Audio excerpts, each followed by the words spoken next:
বিসমিল্লাহির রহমানির রহিম। আসসালামু আলাইকুম। জাতির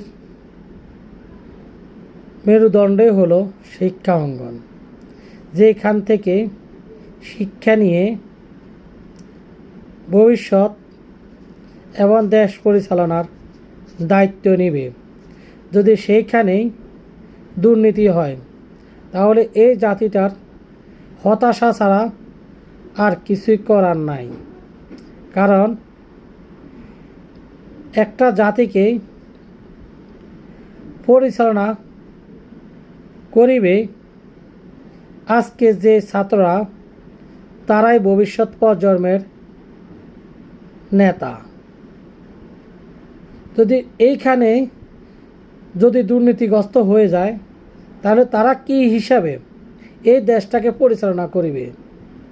তাহলে এই দেশটা তো হযবরলের মতোই হয়ে পরিচালিত হবে, যেভাবে বিগত দিনগুলা পরিচালিত হয়ে আসছে।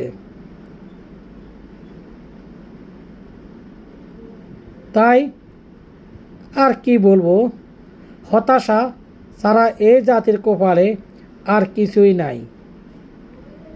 কারণ হার জিত সবারই আছে, কারণ সবাই তো আর জিতবে না, জিতবে তো একজনেই। কিন্তু এখানে স্বচ্ছতা তো থাকবে, কারণ তারাই তো হলো দেশের স্বচ্ছতা চলার কারিগর, দেশকে সঠিক পথে পরিচালনার কারিগর, অন্যায় হলে অন্যায়ের বিরুদ্ধে রুখে দাঁড়ার কারিগর। আর এইখানে যদি এই অনিয়ম হয়, তাহলে যারা এই জাতির কাছে আশা ভরসা রাখিছে, তারা কি বলিবে?